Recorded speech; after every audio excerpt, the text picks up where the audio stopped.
Hi friends, welcome to யாஷிகர்.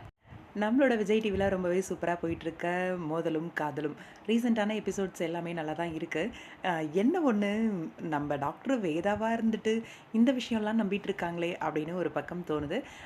என்னென்னா ரீசெண்டாக ஒரு சில எபிசோட்ஸ் எல்லாம் அந்த நெருப்பில் நடக்கிறது குழந்தைக்காக அப்படிங்கிறது, அதே மாதிரி இப்போ ட்ரீட்மெண்ட்காக ஒரு இடத்துக்கு போயிருக்கிறது.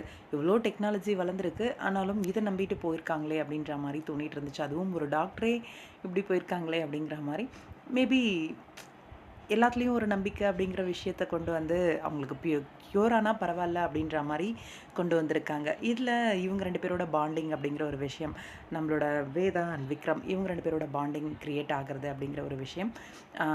வேதாவை காப்பாற்றுறது விக்ரம், அப்புறம் வேதாவுக்கு விக்ரம் மேலே காதல் வந்துருச்சு. கட்டி பிடிச்ச அவரோட காதலை உண்மையிலேயே சொல்கிறாரு அப்படின்னு பார்த்தா கடைசியில் புஸ்ஸுன்னு கனவு அப்படின்ட்டாங்க.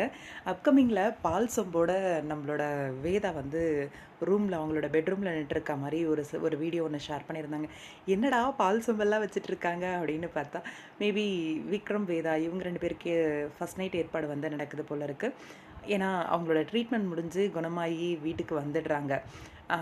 அடுத்த கட்டமாக அவங்க 2 பேர் லைஃப்பில் ஒன்று சேர்ந்து வாழணும் அப்படின்னு சொல்லி வீட்டில் இருக்கவங்க அரேஞ்ச் பண்ணுறாங்க போல இருக்குது. வேதாவோட மனசில் விக்ரம் வந்தாச்சு. ஆனால் விக்ரமோட மனசுலேயும் வேதா இருக்காங்க. ஆனால் தன்னோட மகளை யோசித்து எதையுமே மூவ் ஆன் ஆகி போகாமையே இருக்கார் அந்த இடத்துலையே. என்ன நடக்க போகுது? விக்ரம் வேதாவை ஏற்றுப்பாரா? இந்த வீடியோலையுமே வேதா கொஞ்சம் அவங்க நக்கலோட பேசுவாங்க இல்லையா விக்ரம் கிட்ட எப்பயும், அந்த மாதிரி பேசுகிற மாதிரி தான் இருக்குது. அப்கமிங் வெயிட் பண்ணி பார்க்கலாம் என்ன நடக்குது அப்படின்ட்டு. உங்களோட கருத்து என்ன? வேதாவோட இந்த காஸ்டியூம் அந்த கெட்டப் எல்லாம் பார்க்கும்போது கமெண்ட் பாக்ஸில் சொல்லுங்கள்.